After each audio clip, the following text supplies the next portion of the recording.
धार्मिक यात्राओं पे पत्थरबाजी होती है, हमले होते हैं, जलाया जाता है, बारूद मारा जाता है। इस तरीके से तो ऐसा लगता है कि हमारे देश में लोकतंत्र नहीं, कहीं ना कहीं जो एक गजवाए हिंद की इनकी साजिश है वो राज यहाँ पे चल रहा है। और इस तरह की जो हरकतें बार बार हिंदुओं के खिलाफ हो रही है, इस पे अंकुश लगना चाहिए। और कहीं ना कहीं जिस तरीके से हमारे देश के संविधान लोकतंत्र को चीर रहे हैं, जला रहे हैं, इनका लोकतंत्र से वोटिंग राइट समाप्त होना चाहिए। देखिए, खट्टर सरकार को अब योगी मॉडल याद आ रहा है। अब बुलडोजर चढ़ना शुरू हुआ है। 120 गाड़ियां जला दी गई वहां पे, 120 हिंदुओं की गाड़ियां जलाई गई। 5000 हिंदुओं को नल्लड़ मंदिर के पास घेर के मारा गया। खट्टर सोए रहे। ये जो खट्टर सरकार थी वो खटारा थी बिल्कुल भी। जब उनको योगी जी से कंपेयर करना शुरू किया गया तब शायद उनको 1% शर्म आई होगी, तब वो दिखावे की कार्रवाई कर रहे हैं, बुलडोजर चला रहे हैं। वो जो हमेशा दंगे की बात करती है, ये वो कौम है जो पाकिस्तान जाना चाहती थी, लेकिन गांधी ने इन्हें यहीं रोक लिया।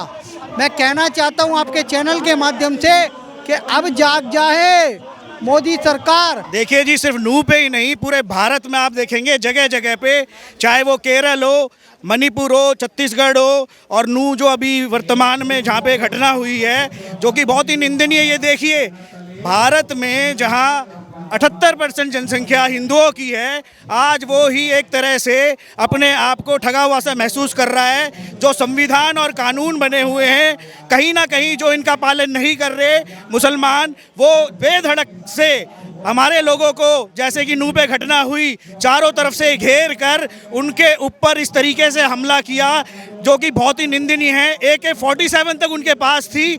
मैं प्रशासन से कहना चाहता हूँ, कहाँ है हमारा प्रशासन? सो रहा है। हमें यहाँ पे अपना एक शांतिपूर्ण प्रदर्शन करने के लिए परमिशन लेनी पड़ती है, उसके बाद भी हमें रोका जाता है। लेकिन जहाँ पर मुसलमान समुदाय आजकल खुलकर पूरे देश में, चाहे वो केरला हो, चाहे वो मणिपुर हो, चाहे वो नूह हो, इस तरह की हरकतें कर रहा है, इस पे कब रोक लगेगी, ये मैं सरकार से पूछना चाहता हूँ। देखिए, मेवात की जो घटना हुई है, कहा जा रहा है कि वहाँ जो हिंदू संगठन है वो जा रहे थे भगवान शिव की आराधना करने के लिए। सोमवार का पावन वार था, लेकिन इस बीच वो कह रहे हैं कि बाहर से कुछ लोग आए थे। कहीं ना कहीं आपको लग रहा है अगर बाहर से आए थे तो उन्हें शहद दी गई होगी? नहीं, बाहर से नहीं थे, वहीं के लोकल लोग थे जिन्होंने हमला किया है। जिस तरीके से ये सुनियोजित तरीके से उनके ऊपर हमले हुए हैं, हर 10-15 मिनट की दूरी पर लोग खड़े थे पत्थरों के साथ, तलवारों के साथ, लठों के साथ।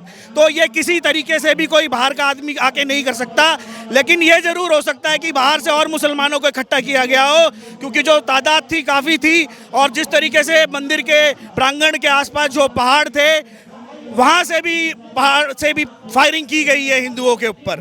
अच्छा, देखिए, वहाँ के लोग जो है, स्थानीय लोग, वो ये कह रहे हैं कि जब आप यहाँ से शोभा यात्रा निकाल रहे हैं तो आपको क्या आवश्यकता थी कि आप वहाँ जय श्री राम के नारे लगाए, वहाँ आप हिंदुत्व के नारे लगाए? वो मुस्लिम बहुल एरिया है, तो आपको शांत रहना चाहिए था। ये देश हिंदुओं का है और अनंत काल से ये हिंदू राष्ट्र के लिए जाना जाता है। यहाँ पर जब हमारे देश का बंटवारा हुआ था तो धार्मिक आधार पे मुसलमानों को पाकिस्तान मिल गया था, और भारत के लिए ये हिंदू आबादी जो कि 82% उस टाइम पे हिंदू आबादी थी, तो ये बंटवारा हो चुका था। उसके बाद भी क्योंकि हम सहिष्णु हैं, आत्मनिर्भर भारत की सोच लेते हुए जो हमारा देश आगे बढ़ रहा है, उसको कहीं ना कहीं जो विकास की ओर जा रहा है, ये नहीं चाहते। ये देश के खिलाफ षड्यंत्रकारी संगठनों के साथ और पार्टियों के साथ मिलकर इस तरह की हरकतें बार बार कर रहे हैं। कहीं ना कहीं ये देश को आगे बढ़ता हुआ देखना नहीं चाहते। ये अफगानिस्तान, बगदाद की तरह हमारे देश को बनाना चाहते हैं। अभी यहाँ जो जन सैलाब है,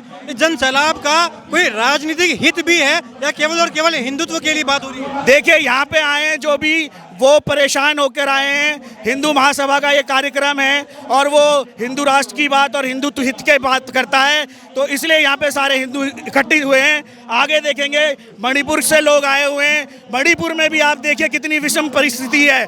वहाँ भी जो कि वहाँ के मितई समुदाय है जो कि हिंदू है, उनके ऊपर कहीं ना कहीं क्रिश्चियंस कुकी द्वारा, जो कि बाहर से हमारे देश में घुसे हुए हैं और एक तरह से माइग्रेंट्स हैं, वो हमारे लोगों को वहाँ से भगाने की, मारने की कोशिश कर रहे हैं। और उसके बाद भी पूरे विश्व में उन्हीं के पक्ष में आवाज़ उठाई जा रही है। मुसलमान हो चाहे ईसाई हो, उनके साथ विश्व का समुदाय खड़ा है। लेकिन भारत एक ऐसा देश है जो आज हिंदू राष्ट्र होने के बाद भी संवैधानिक तरीके से अपने आप को हिंदू राष्ट्र घोषित नहीं कर पाया है। अच्छा, आपको लग रहा है लोकतांत्रिक भारत, आजाद भारत में जिस तरीके से ये मिनी पाकिस्तान की परिभाषा यहाँ देखने को मिलती है, कहीं ना कहीं ये भारत की अखंडता पर एक खतरा है? जिस तरीके से बार बार ये घटनाएं हो रही हैं, हमारे शांतिपूर्वक धार्मिक यात्राओं पे पत्थरबाजी होती है, हमले होते हैं, जलाया जाता है, बारूद मारा जाता है, इस तरीके से तो ऐसा लगता है कि हमारे देश में लोकतंत्र नहीं, कहीं ना कहीं जो एक गजवाए हिंद की इनकी साजिश है वो राज यहाँ पे चल रहा है। देखिए, जब ये शोभा यात्रा निकाली गई थी शिवजी मंदिर के लिए तो वहाँ महिला भी मौजूद थी, छोटे बच्चे भी मौजूद थे। बावजूद इसके एक नैरेटिव सेट किया जा रहा है कि हिंदू भी चाहते थे दंगा करने के लिए। जाहिर सी बात है, अगर महिलाओं को लेके जा रहे हैं, बच्चों को लेके जा रहे हैं, तो ऐसी कोई उनकी इच्छा नहीं होगी। लेकिन यहाँ पर इस पर जो पॉलिटिक्स हो रही है, क्या कहना कहेंगे आप इतिहास उठा के देख लिए, ये जितने भी दंगे हुए हैं हमेशा मुस्लिम समुदाय के द्वारा हुए हैं या ईसाइयों की तरफ से हुए हैं।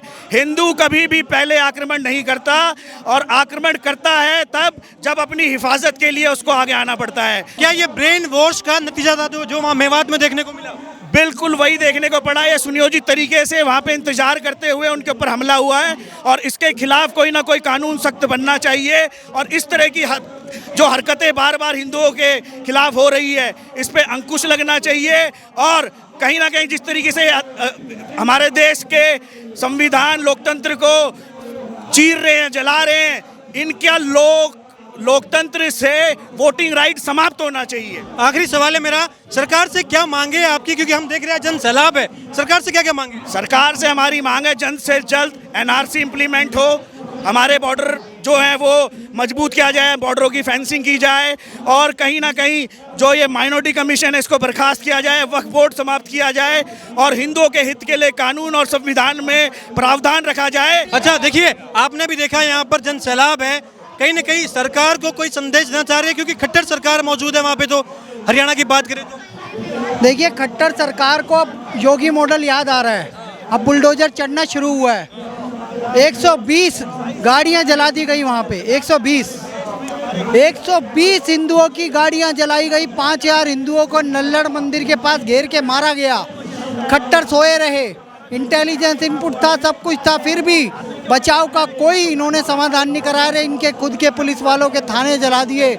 अरे हिंदुओं, तुम कैसे बचोगे जब पुलिस वाले ही नहीं बच रहे? ये एक जिहादी कम्युनिटी है जो हमेशा दंगे की बात करती है। ये वो कौम है जो पाकिस्तान जाना चाहती थी, लेकिन गांधी ने इन्हें यहीं रोक लिया। मैं कहना चाहता हूं आपके चैनल के माध्यम से कि अब जाग जाए मोदी सरकार, और हरियाणा में भी लागू करे योगी मॉडल। बुलडोजर के बिना ये मानेंगे नहीं। भय बिन होई ना प्रीति, ये जात है ही सुधरने वाली। हरियाणा के नूह मेवात में जो घटना घटी, जो शर्मनाक हरकत वहां पर की गई, उसके बाद ये जो भगवा सैलाब आप मेरे पीछे देख रहे हैं, उसी भगवा सैलाब में से आज भाई साहब हमारे साथ मौजूद है। इनसे हम जानेंगे। नमस्कार, क्या नाम हुआ आपका? ऋषिकेश शुक्ला।